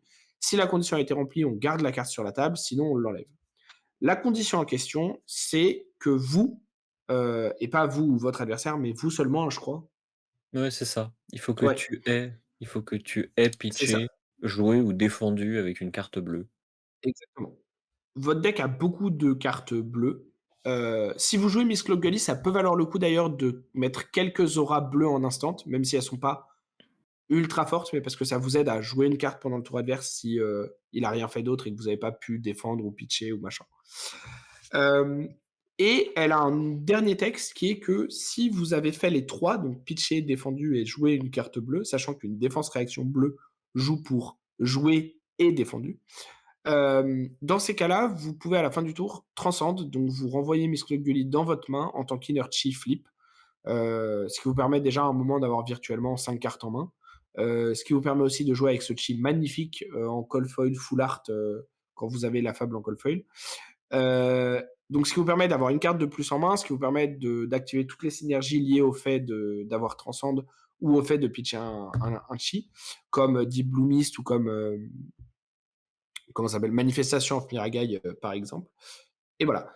Je pense, et je finirai là-dessus, que un des gros upsides de la carte, qui selon moi en fait une carte qui est vraiment à considérer compétitivement pour le deck, c'est que c'est un instant. Mmh, Là ouais, où les autres ça change landmarks étaient des beaucoup. actions, parce qu'en fait, Ah le ouais. problème des landmarks historiquement, c'est que ça coûtait 1, ça dépensait ton point d'action, ça bloquait pas, ça pitchait pas. Les cartes étaient vraiment pas flexibles et des fois, elles te collaient à la main et c'était trop chiant. Là, la carte est un instant. Ce qui la rend tellement meilleure parce que tu n'as pas besoin d'utiliser ton point d'action et ton tour entier pour la développer. Et vraiment, je pense que j'ai pas encore joué avec évidemment, hein, mais je pense que ça fait une grosse différence et que ça rend la carte vraiment à considérer et potentiellement vraiment intéressante, compétitivement. Ce qui Oui. me m'embête un peu d'un côté parce que j'aime pas voir des fables compétitives, parce que c'est des cartes qui devraient être des cartes de collection et des cartes chères et voilà et pas des cartes dont on a besoin pour monter un deck. Mais moi, maintenant que je l'ai, je vais la tester parce que je pense vraiment que la carte est bonne et qu'elle mérite sa place dans les 80. Mmh mh. Voilà. Donc cette version-là, c'est plutôt une version un peu plus mid-range, qui vise un peu plus à trade, qui accepte de sacrifier son board pour garder des mains et pour redévelopper. Encore une fois, j'ai pas testé. Je pense qu'il y a des choses dans la liste qui méritent d'être changées. Il y a des choses qui peuvent être mieux. Il y a des cartes qui sont absentes, qui devraient être présentes. Il y a des cartes qui sont présentes qui sont pas forcément celles qu'on laissera dans la liste au final. Mais c'est assez dur parce que entre toutes les rouges qu'on a envie de jouer, parce que les rouges restent des très bonnes cartes, même si nos bleus mystiques sont très bonnes et ont souvent le power level d'une rouge, bah les rouges tout court, c'est très fort. Genre Sing Below, Fate Forcing, Miraging Metamorph, c'est des cartes qu'on a envie de jouer. Et en plus de ça, on ajoute le fait que, genre, dans le nouveau set, on a plein de bleus qui sont activement des bonnes cartes qu'on a envie de jouer. Qu'ensuite, on a les cartes qui sont juste là pour, entre guillemets, être des ressources, les Inner Chi, les machins, les trucs, mais que faut jouer quand même, parce que toutes nos bleus sont, entre guillemets, pas des ressources au final. Elles sont toutes flexibles, mais le Veils of Enlightenment, bah, t'as envie de la jouer, donc t'as envie de la jouer avec deux autres bleus en main pour pouvoir pitcher deux fois, enfin bref. Donc en fait, moi, je crois que ma première itération de liste, j'avais genre 140 cartes dedans, un truc comme ça, tu vois? Et je pense que en réalité, les 80 qui sont pas forcément mauvais. Ils pourraient évidemment probablement être mieux. Mais je pense que, honnêtement, quelqu'un arrive avec une liste où il y a genre 40 cartes de différence, ces 80 seront peut-être très bien aussi, même s'il Mmh a la mh. même arme. Parce que honnêtement, je trouve qu'il y a un pool vraiment grand de cartes et c'est une des premières fois que je trouve ça, parce que je me suis souvent plaint du manque un peu de possibilités dans le deck building sur flèche et en vrai, pour le coup, là, avec Enigma et de manière générale avec les 3 héros mystiques, tu peux tellement optimiser tes bleus et avoir tellement d'options là-dessus, que je trouve qu'il y a des vrais choix à faire en termes de deck building et il y a enfin, tu sais, genre, il y a vraiment 130 cartes que tu peux avoir envie de mettre dans ta liste. Alors Bah, qu'avant, en fait, souvent, tu étais à 90-95, tu vois? ouais, ça crée Au beaucoup moins de maximum. redondance en tout cas. Genre, Mmh. ça a moins ce côté on avait remarqué ça aussi avec les warriors. En fait, il est probable que, toutes les éditions qui acquièrent un 2e set entier draftable pour leur classe, toutes les Commence petit classes à qui petit à acquièrent avoir une vraiment deuxième d'options. édition, commencent vraiment à avoir genre plein de possibilités, assez d'options, de la diversité dans les bleus, dans les rouges, dans les armes et cetera et ça va changer beaucoup de choses et comme en réalité Ouais, les illusionnistes sont quand même intimement liés à leurs armes, parce que ça définit énormément de choses dans le deck, ouais, en fait, plus il y aura d'armes pour les illusionnistes et plus les illusionnistes seront variés. Pareil pour les warriors. yes, Voilà. clairement. Du coup, on va pouvoir passer sur ma version d'énigme. Alors, la principale raison pour laquelle je choisis de ne pas faire comme tout le monde, c'est déjà parce que j'ai une mèche, que je suis edgy boy et que mon pseudonyme sur internet c'est Sasuke666, mais surtout parce que j'aime pas Cosmo. Je sais que c'est Azur et j'aime du fond de mon cœur ce que fait Azur, mais j'aime pas du tout l'illustration de Cosmo. Du coup, je me suis dit: «On va jouer à autre chose» et en plus, c'est un deck où tu as envie de mettre, Watt Million de bleu, donc finalement, est-ce que c'est un problème de jouer Iris of Reality? Je ne pense pas. Du coup, Iris of Reality, c'est une vieille arme. Pour être précis, c'était l'arme en limité de Prism pendant Monarch, si tu avais pas eu la chance d'ouvrir un Luminaris. Et elle dit: «Pendant ta phase d'action, tes auras illusionnistes que tu contrôles sont des armes, elles ont 4 de patates et tu peux attaquer avec pour 3 ressources et l'attaque a forcément go again». Elle a toujours go again et principale raison pour laquelle Iris of Reality est une bonne carte. Parce que lorsque vous avez des auras, vous transformez les bleus de votre main en 4 d'attaque go again pour chaque bleu. Et tant que vous avez des auras, vous pouvez le faire. Tant que vous avez des auras et des bleus. Et du coup, Iris of Reality, c'était pas extrêmement bien avec, la prisme actuelle, parce que vous avez un nombre fini d'auras, de Spectral Shield ou alors d'auras, que vous aurez joué de votre deck. Donc vous vous faites fatiguer. Alors que Iris of Reality, c'est un deck qui, il semble vraiment avoir ce plan de jeu, on va dormir, on va rompiche, je vais bloquer comme un cochon et puis en fait, je vais avoir une aura qui va stick sur le board et à tous les tours, je trade une bleue contre 4 points de vie et c'est comme ça que je te tue en gros. Donc la base du deck, c'est de créer un petit peu d'aura, d'en avoir juste ce qu'il faut parce qu'en fait, on n'a pas besoin d'en avoir des millions parce qu'en fait, de toute façon, on peut pas attaquer avec toutes les auras si on en a 5. Donc en fait, il suffit d'en avoir une, 2 à la limite, comme ça on est vraiment sûr de mettre beaucoup de points de dégâts. Mais en réalité, une suffit. Et donc le plan de jeu, c'est d'avoir une aura. Et si on n'a pas d'aura, c'est d'envoyer des grosses 3 pour 8 d'illusionnistes. Ou alors bloquer. Bloquer comme un cochon. Le deck bloque comme jamais. C'est l'objectif. Et du coup, il y a quelques cartes, quelques aspects de cartes qui sont importantes. Déjà, première chose, dans le deck, vous n'avez que 12 auras qui ne sont pas des Spectral Shield. Vous avez toutes les auras Spectra disponibles pour Enigma, du coup. On ne joue pas d'aura instant, heu et on ne joue pas d'aura avec Ward de la dernière édition, parce qu'elles sont trop fragiles, dans le sens où le but de cette version du deck, c'est aussi d'abuser du mot-clé designé avec le Q qui est Spectra. Puisque, une des objectifs du deck, c'est de faire 2 auras dans le même tour pour, dire à l'adversaire: «Tu ne vas pas pouvoir gérer les 2, à moins que toi aussi tu triches avec les points d'action. Donc tu vas forcément m'en laisser une à la fin du tour. Donc à la fin du tour, pendant le mien, je vais forcément pouvoir te taper avec». Donc avant, pour faire ça, soit, l'une des 2 auras que vous jouiez était un instant, c'était le cas de Prism, soit vous utilisiez d'autres cartes comme Mage Master Boots pour tricher et mettre plusieurs auras en même temps. Là, ce qui est bien, C'est que les mystiques ont accès à une carte que tu as mentionnée et qui du coup est dans la liste parce qu'elle est vraiment très, très, très bien pour ce plan de jeu. C'est First Tenet of Chi, Wind, qui, parce qu'elle est bien wordée, donne Go Again à votre prochaine carte d'action bleue. Ce qui signifie que vous pouvez jouer des auras avec Spectra, avec Go Again.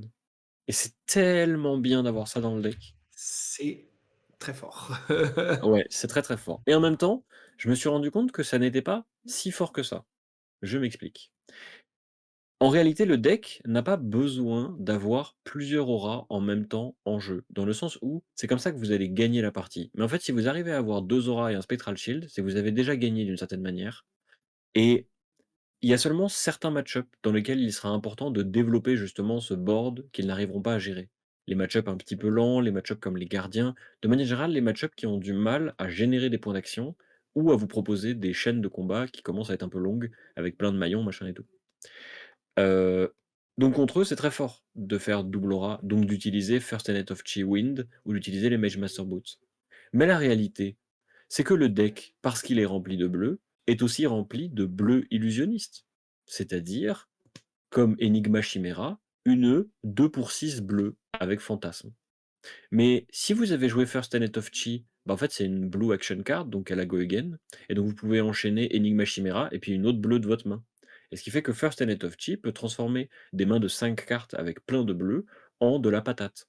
Ce qui est non négligeable, parce que cette liste-là ressemble beaucoup à Dorinthea Decimator dont j'ai déjà parlé, dans le sens où c'est un deck qui souhaite d'abord défendre avec ses cartes, et ensuite attaquer avec.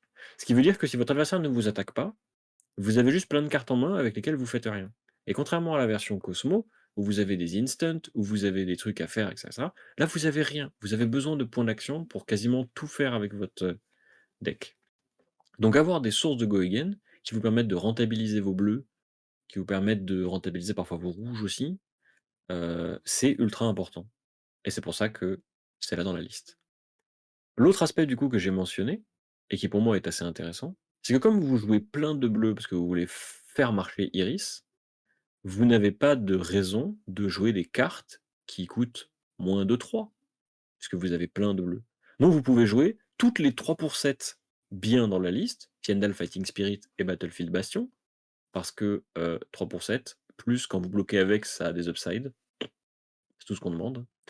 Vous pouvez jouer Fantasmaclasme, et mon Dieu que ça me rend heureux de pouvoir jouer Fantasmaclasme, parce que la carte est trop bien, et parce que vous avez tout le temps plein de bleus. Et vous pouvez aussi jouer Miraging Métamorphe. Alors Miraging Métamorphe, elle est là pour 2 raisons. La première, si votre adversaire a la mauvaise idée de pop un Miraging Métamorphe quand vous avez une aura avec Spectra, c'est l'apocalypse parce que vous en avez 2 et c'est un enfer. Mais surtout parce que, hem, vous vous rappelez de la petite, ligne de texte, qui dit que, votre première attaque de Spectral Shield chaque tour coûte une ressource de moins, pour attaquer? Et ben, en fait, ça marche aussi avec Iris. Et on pourrait se dire qu'il n'y a pas de grande différence entre payer 2 ressources et payer une ressource pour attaquer avec un Spectral Shield que vous auriez au début de votre tour. Mais en réalité, ça vous permet, si vous avez un Miraging Métamorphe, de pitcher une bleue, d'attaquer avec un Spectral Shield pour 4 au moins, et parfois 5 si vous l'avez généré avec la capacité d'Enigma, puis d'enchaîner avec un Miraging Métamorphe. Et ça fait beaucoup de points quand même, pour 2 cartes. Ça fait 12, ça fait beaucoup de points quand même. Ouais, c'est assez Et, solide. heu et du coup, la première version de la liste, comprenait carrément des, Phantasmal Symbiosis, qui est une carte que tout le monde a oubliée, qui est une random 1 pour 6 avec un petit peu de texte, mais en fait, c'est pas très important, et qui était là pour justement aller dans ce sens-là, et qui maintenant a été remplacée jusqu'à ce que, ça se prouve être pertinent ou pas, des Sensors qui sont là parce que, certains match-up et certaines cartes précises, on a très envie de les target avec des Sensors du coup. Vous noterez que ma version du Genre deck, Crouching Tiger. genre Crouching Tiger, par exemple. Vous noterez que ma version du deck comprend beaucoup moins de cartes dans le main deck que la version de Croissant. C'est parce qu'il y a énormément de flexibilité dans les cartes que vous voulez mettre pour jouer dans certains match-up et pas d'autres. Le deck de 47 cartes de base, c'est vraiment les cartes que vous allez jouer dans 90 des match-up en réalité, puisque vous avez pas de bonne raison d'enlever certaines cartes. Il y a même un monde où les Fate Forcing qui actuellement sont en side, sont en fait en main quoi qu'il arrive. Et vous allez faire quelques changements, mais ils sont très, très rares. en fait, l'essentiel de la liste réside justement dans le side. Vous avez AB3 pour les mêmes raisons qu'a mentionné Croissant, sur le fait que, bah, Kano, c'est un match-up qui est quasiment free, mais il faut quand même le respecter. Et autant il y a certains decks, c'est très coûteux d'avoir mis AB3 parce qu'il faut pitcher la bleue de ressources pour payer AB, autant là, bah, vous n'avez que des bleus dans votre deck, donc en fait on s'en fout d'avoir AB3, de toute façon vous allez bloquer avec une carte, Mmh. c'est très bien. Donc AB3 c'est parfait. On a Mage Master Boots et Phantasmal Footsteps qui sont là, qui changent en fonction du match-up, qui sont là pour couvrir certains aspects, du deck adverse, et pas d'autres. Mage Master Boots est là pour développer double aura, faire un board, mettre la pression à un moment clé et j'ai une préférence pour Mage Master Boots par rapport à Meridian Passway parce que vous pouvez activer Mage Master Boots avec, la tunique, que vous jouez aussi parce que c'est le meilleur torse disponible pour cette version du deck. Et ce qui vous permet, si vous avez bloqué avec d'autres cartes de votre main, d'utiliser la tunique pour activer Mage Master Boots et de quand même jouer 2 auras et de forcer votre adversaire à les respecter et donc regagner de la tempo comme ça. Et c'est un play qui est très puissant et la flexibilité de pouvoir le faire à n'importe quel moment de la partie et non pas quand vous avez un chi et des auras qui vont avec, me fait préférer Mage Master Boots. Sinon, si vous savez que votre adversaire va avoir plein de petits breakpoints, plein de petites attaques, vous préférez Footsteps parce que vous allez pouvoir rentabiliser vos bleus, bleus qui seront rentabilisés parce que vous avez des Oasis Respite, parce que vous avez des Dense Blue Mist, parce que vous avez aussi des ah, Brother in Arms. Brother in Arms, mais je crois qu'il est caché par la carte, c'est pour ça que du Oui. coup je l'ai oublié. Voilà, des Brother in Arms. Du coup, vous avez de très bonnes raisons de rentabiliser votre pitch pendant le tour adverse. Et en fait, quand vous rentrez Footsteps, vous rentrez tout un package, je rentabilise mon pitch.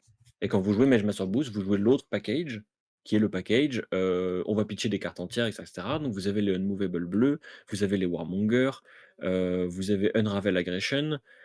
Hem, il y a le casque qu'on utilise dans beaucoup de match-up, c'est, Traverse the Universe, parce que vous pouvez tuto un chi en bloquant avec et c'est très puissant. Et ce chi, vous allez l'utiliser pour diverses choses. La première, c'est, pour activer les Unravel Aggression quand vous n'avez pas de bonne raison de jouer Dense Blue Mist.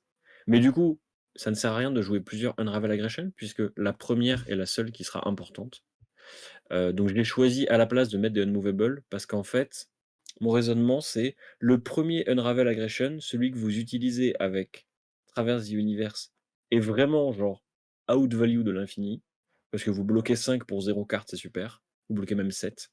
Mais en réalité, tous ceux d'après requièrent d'avoir un chi ou alors c'est des Unmovable en moins bien. Du coup, à ce compte-là, autant jouer des Unmovable et conserver le Traverse the Universe pour le seul Unravel Aggression qu'on a dans le deck. Mais ça, c'est pareil, c'est un élément qui pourrait, changer. Peut-être que les 2 Unmovable redeviendraient des Unravel Aggression. Au début, c'était ça, mais j'ai changé, il y a pas très longtemps. Et sinon, si vous jouez Dense Blue Mist, vous allez forcément utiliser Traverse the Universe pour aller tuto un chi sur la première Dense Blue Mist que vous avez et au moment où c'est important.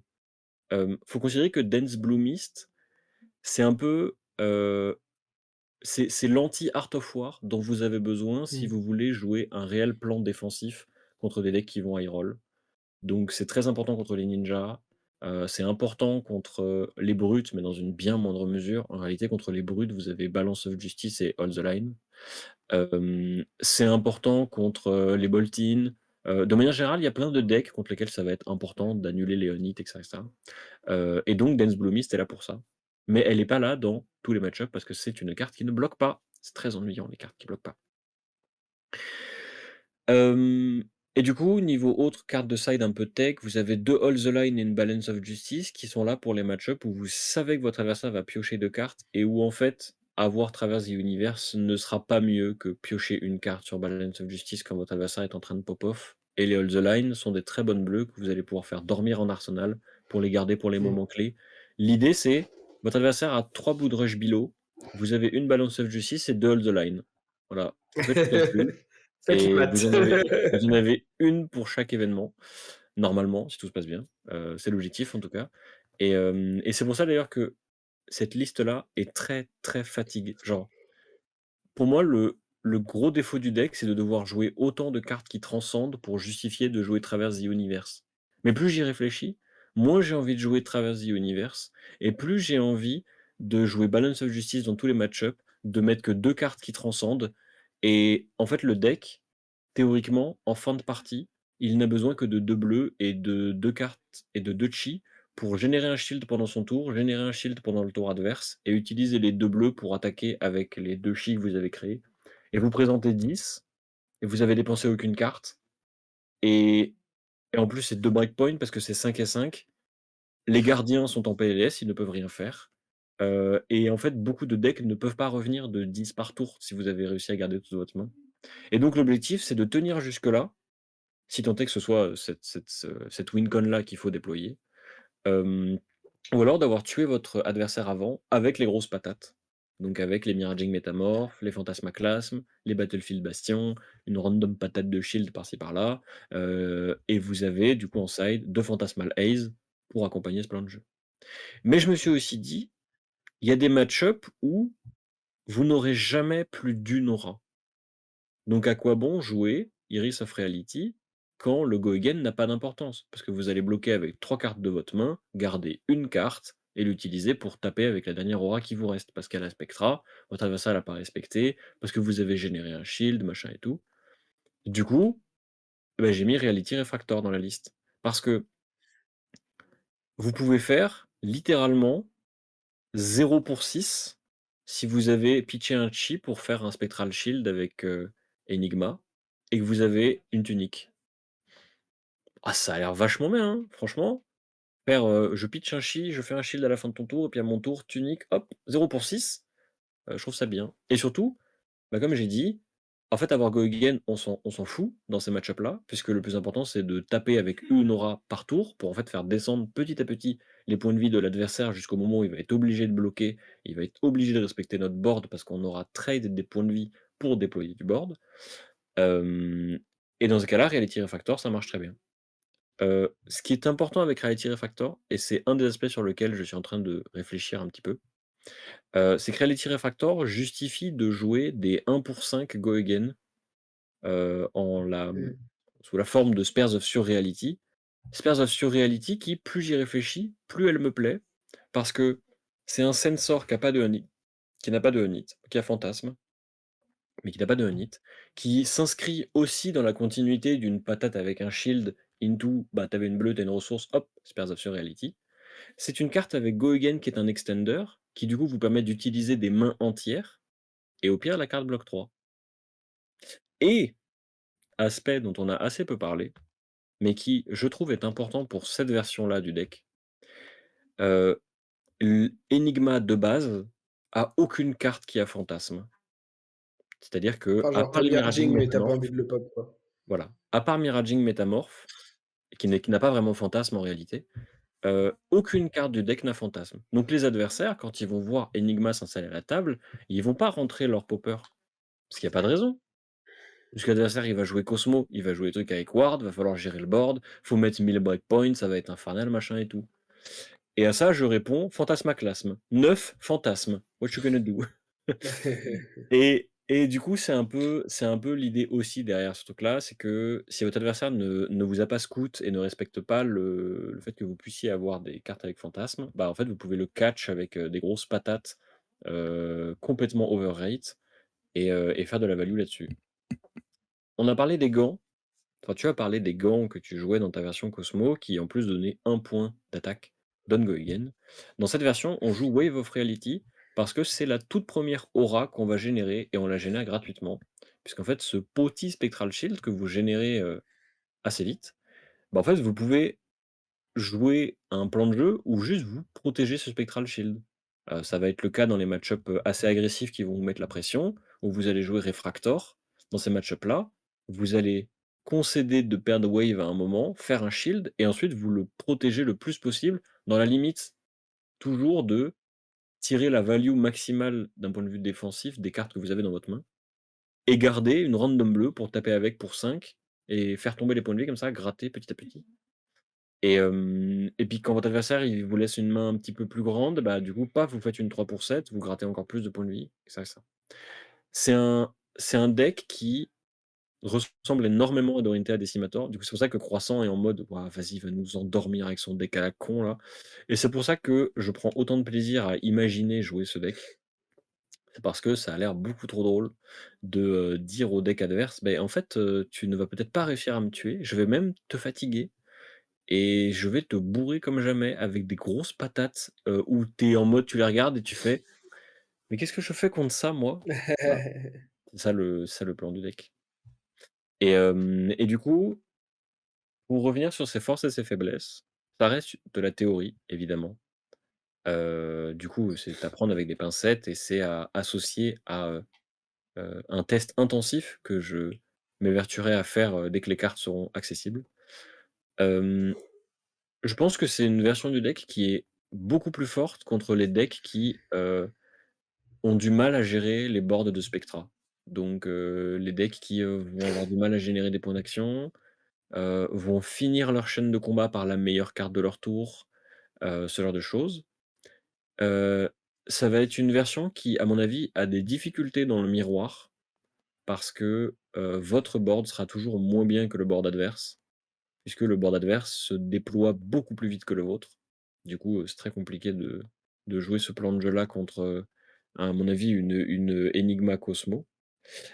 Mais vous gagnez, à mon avis, en win rate contre les decks, agressifs comme les ninjas, par exemple, parce que, bah, vous jouez pas du tout sur, le même plan que les autres Enigma, puisqu'en fait, vous en avez rien à foutre de ces breakpoints. Vous en avez rien à foutre de ces decks de Kodachi, parce que vous allez faire une 3 pour 7 et donc en fait, tant que vous êtes pas mort, tant que vous avez les cartes pour survivre, Dance Blue Mist, les All the Line et cetera, bah, en fait, vous allez pas mourir et vous allez lui présenter 8 et lui, il va finir par mourir. Et donc je pense que le match-up est un petit peu mieux dans ces cas-là. Mais ça mérite évidemment d'être testé, et j'ai hâte de jouer contre Knight et qu'il fasse, petit chat, petit chat, petit chat, petit chat, petit chat et que je sois en mode: «Wesh, c'est quoi ton deck d'animal? Au secours!» Mais C'est on le verra. zoo. C'est le zoo en effet. Voilà pour ma liste. Alors je sais pas si tu as des questions, des commentaires à faire dessus, à Bah, part dire: «C'est rond-piche, au secours». non, non, non. Non, mais alors déjà, parce que ça revient un peu à l'idée que j'ai eue au moment où on parlait d'Enigma tout à l'heure. En vrai, Pourquoi quitte à faire un s'encombrer deck non, des blocs mais de quitte à héros? faire un deck qui genre bloc, bloc, bloc et quitte à avoir un héros qui génère des auras on demand, pourquoi s'emmerder à en jouer d'autres qui sont des blocs 2. Eh beh Tu vois? En alors, vrai et à ce moment-là, tu joues même pas forcément Iris, tu peux jouer Reality Refactor dans limite tous les match-up et en fait, tu peux remplacer toutes ces auras qui bloquent 2 par des blocs 3 et en fait, je me disais, tu vois? Pour pousser encore plus le concept de on défend beaucoup et on bloque et on fatigue. En fait, le fait qu'Enigma soit un héros illusionniste qui a une arme, parce mmh que le fait de pouvoir générer un shield avec lequel attaquer, c'est avoir une arme, même si l'arme est évidemment très underrate parce que il va nous falloir 2 cartes entières pour attaquer à peut-être 5, peut-être 6. Et encore, même 6, en vrai, c'est genre bah, t'attaques à en 6, vrai t'as un point de 2 value cartes 6, défensive, ça fait 2 cartes en 7, vrai c'est vraiment bien. tu fais 2 cartes 7, hein, donc c'est tu fais Ouais, tu as non, transformé en vrai, c'est pas mal.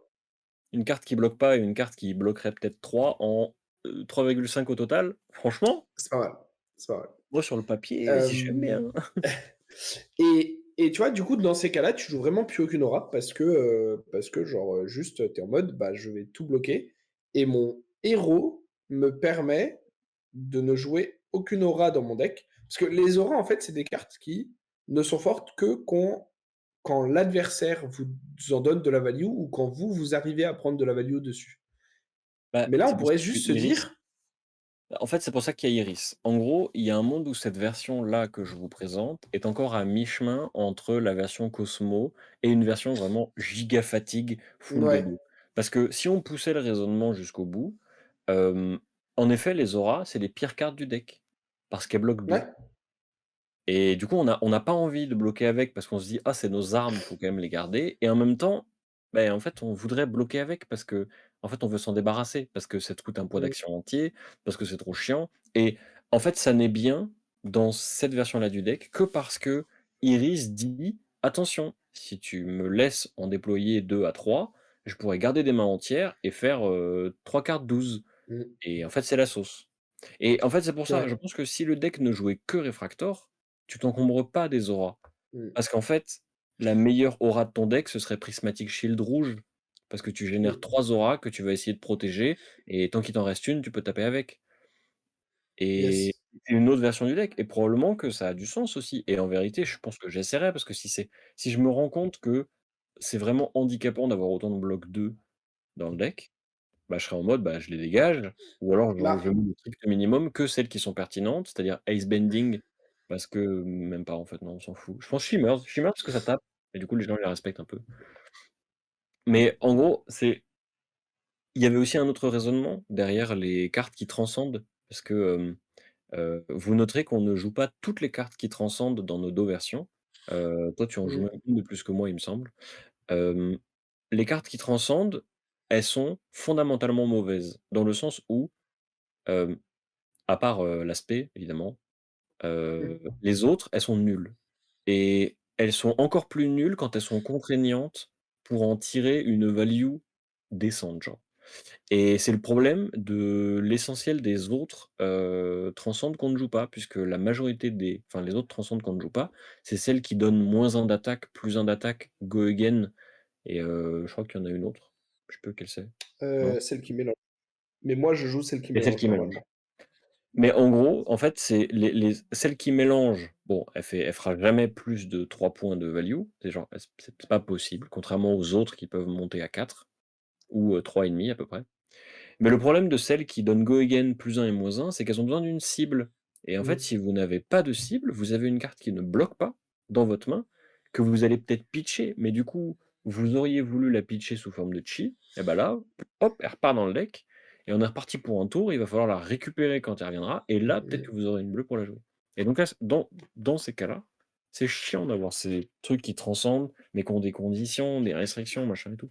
Donc on préfère les cartes qui transcendent, mais qui vraisemblablement auront toujours une cible.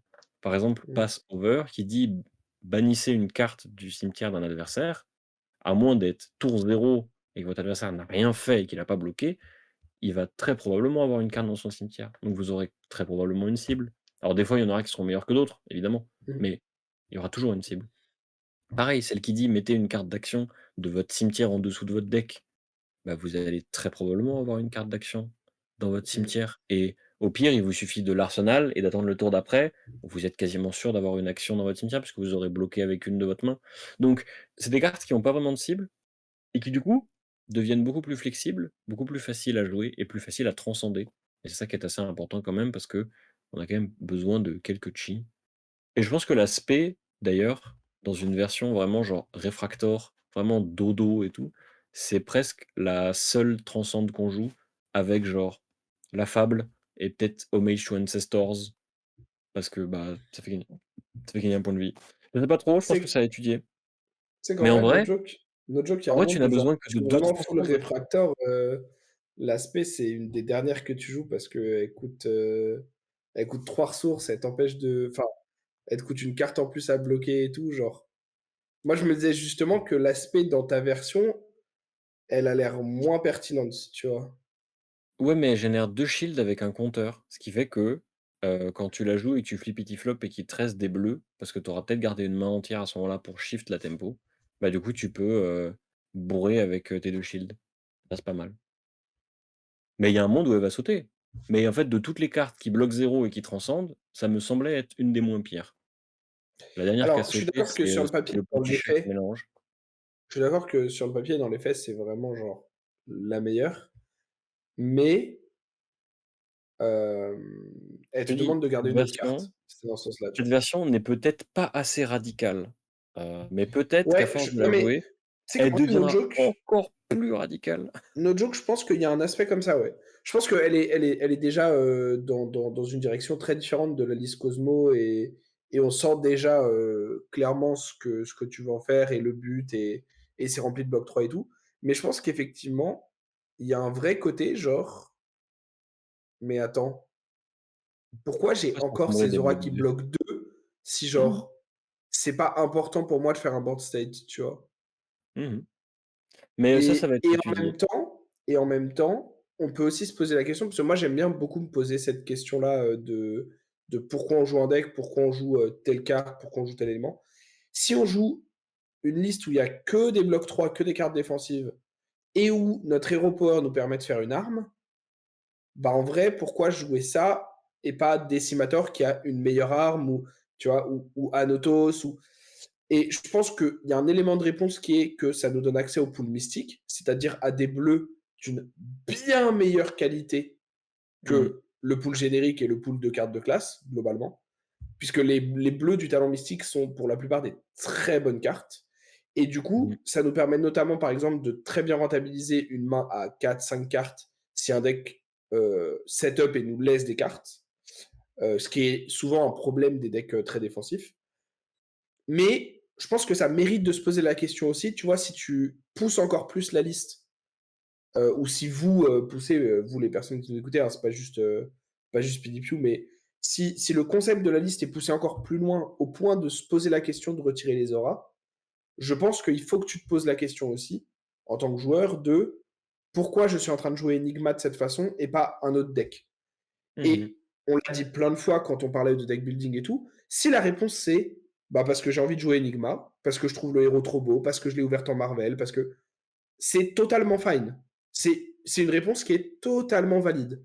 C'est juste que on a toujours essayé dans ce podcast de vous donner des pistes et des clés pour step up, pour vous entraîner, pour devenir meilleur, pour et je pense que ça contribue à ça, de se dire, quand on joue un héros, quand on met des cartes dans notre deck, quand on build une liste, de se poser la question de pourquoi. Pourquoi on est en train de mettre telle carte? Pourquoi on veut jouer telle chose? Pourquoi on veut appliquer tel plan de jeu?